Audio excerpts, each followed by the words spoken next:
रमजान का मतलब क्या है? रम मतलब तो समझ गए, जो सबके हृदय में रम जाए वो राम। और जान मतलब जानकी, राम जानकी ही। वो डायरेक्ट नहीं कहते सीताराम, पर रमजान का अर्थ ही राम सीता है। जान मतलब जानकी। भाई जान में की छोड़ दिया, जानकी। तो दोस्तों आपने सुन लिया, ये रमज़ान का जो वर्ड है, जो शब्द है रमज़ान, इसका ये किस तरह से माने, मकसद, तर्जुमा और इसका अर्थ किस तरह से ये निकाल रहे हैं, ये अपने तरफ से ये निकाल रहे हैं। तो इनसे रिक्वेस्ट है, इनका नाम है अनिरुद्धाचार्य, जो एक धर्मगुरु के नाम से ये जाने भी जाते हैं। तो आपसे मुअद्दबाना गुजारिश है कि आप इस तरह से कोई हरकत न करें, किसी के भी धर्म के बारे में इस तरह से किसी शब्द को लेकर के अपने तरफ से कोई मानी मकसद उसका न निकालें, तो आपके लिए बेहतर होगा।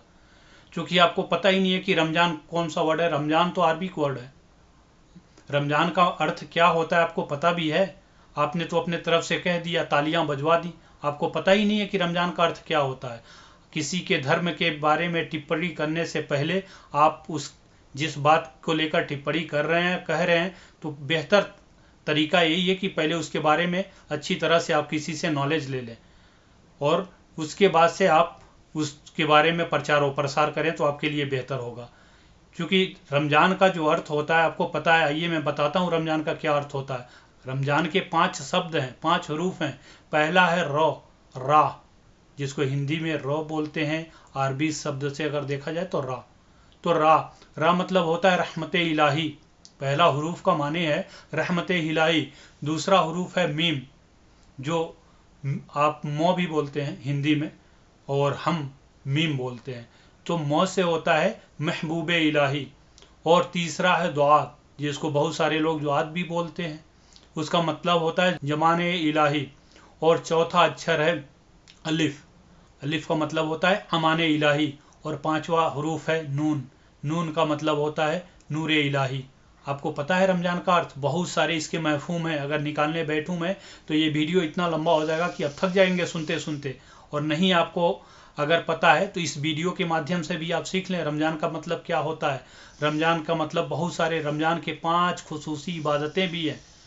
5 खुसूसी इबादतें हैं। पहला इबादत है रोज़ा, दूसरा है तराबी, तीसरा है तिलावत कुरान, चौथा एतिकाफ़ है, पांचवा आपका है शब कद्र की इबादतें।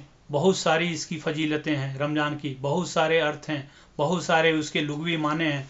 इसका अगर लुग़वी माने मैं बताने लगूं तो आप सुनते सुनते थक जाएंगे।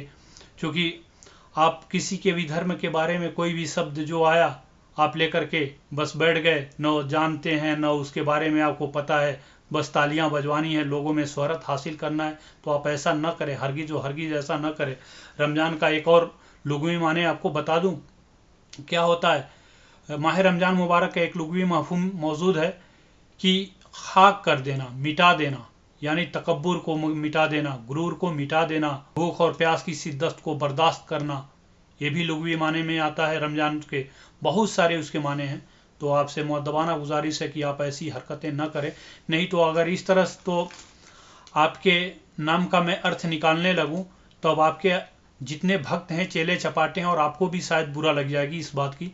आपका नाम ए से चालू होता है, अनिरुद्ध, आपका नाम है अनिरुद्धाचार्य। ये मतलब हुआ आओ। ए से अगर देखा जाए तो हुआ आओ, यन से हुआ निकल करके, आई से हुआ इस्लाम में दाखिल हो जाओ। अनिरुद्ध जी आओ, निकल करके इस्लाम में दाखिल हो जाओ। आर से हुआ रुख कर लो इस्लाम में, आर से हुआ रुख कर लो इस्लाम में। और दधाचार्य जो भी है लास्ट में। तो दधा मतलब आप जानते हैं, दधा मतलब होता है, दधा एक संस्कृत वर्ड है, शायद आपको भी पता होगा क्योंकि प्रवचन करते हैं। तो दधा मतलब होता है जंगल की आग। उस जंगल की आग से निकलो जहाँ पे आप फंसे हो और इस्लाम में आप दाखिल हो जाओ। इसका मतलब ये भी हो जाएगा अगर मैं निकालने बैठ जाऊं तो बहुत सारे मानी मकसद निकलेगा अपने तरफ से आदमी निकालने के लिए बैठ जाए तो बराए मेहरबानी आपसे रिक्वेस्ट है आप ऐसा ना करें। किसी के भी धर्म के बारे में इस तरह का प्रचार और प्रसार न करें, तो आपके लिए बेहतर होगा।